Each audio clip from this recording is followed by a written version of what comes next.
দর্শক এ বিষয়ে আরো বিস্তারিত জানাতে টেকনাফ থেকে সহকর্মী আজিম নিহাদ টেলিফোনে আমাদের সাথে যোগ দিয়েছেন। আ- সরাসরি আমাদের সাথে যুক্ত হয়েছেন আজিম। এই যে বাংলাদেশি জেলেদের গুলির ঘটনা, জেলেরা বলছেন আমাদের সীমানাতেই ছিলেন, তো কোস্টগার্ড বা বিজিবির পক্ষ থেকে এখন পর্যন্ত কোনো বক্তব্য এসছে কিনা?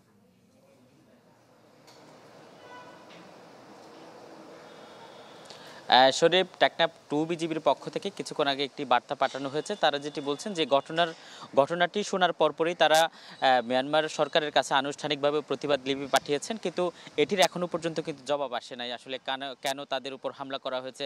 যদিও জেলেদের সাথে কথা বলে আমরা যেটি জানতে পেরেছি, তাদের সাথে এর দুজন গুলিবিদ্ধ হয়েছে। এর মধ্যে একজন গুরুতর গুলিবিদ্ধ অবস্থায়, তাকে কক্সবাজারে নিয়ে আসা হয়েছে। কিন্তু যিনি সুস্থ ছিলেন তার সাথে কথা বলেছি। তিনি যেটি বলছেন যে তারা মিয়ানমারের একদম কাছাকাছি গিয়ে, অর্থাৎ বাংলাদেশের সীমানা জলসীমায় অবস্থান করে তারা মাছ ধরে ফিরে আসার জন্য প্রস্তুতি নিয়েছিলেন। এই সময় হঠাৎ করে মিয়ানমারের অভ্যন্তরে অবস্থিত একটি যুদ্ধজাহাজ থেকে তাদের দিকে গুলি ছোটা হয়। এর মধ্যে সেখানে তিনি যেটি বলছেন যে 10 জন জেলে ছিলেন, এর মধ্যে তারা 2 জন গুলিবিদ্ধ হয়েছেন। বাকিরা তাদেরকে উদ্ধার করে কক্সবাজার টেকনাফ হাসপাতালে নিয়ে আসে, সেখান থেকে কক্সবাজারে নিয়ে আসা হয়। এবং এখন পর্যন্ত ঠিক সেই সময়ে আমরা সকালে যেটি দেখলাম যে কোস্টগার্ডের মহাপরিচালক তিনি আজকে বিশেষ টহল দিচ্ছিলেন মিয়ানমারের নাপ নদী এবং সীমানার আশপাশে।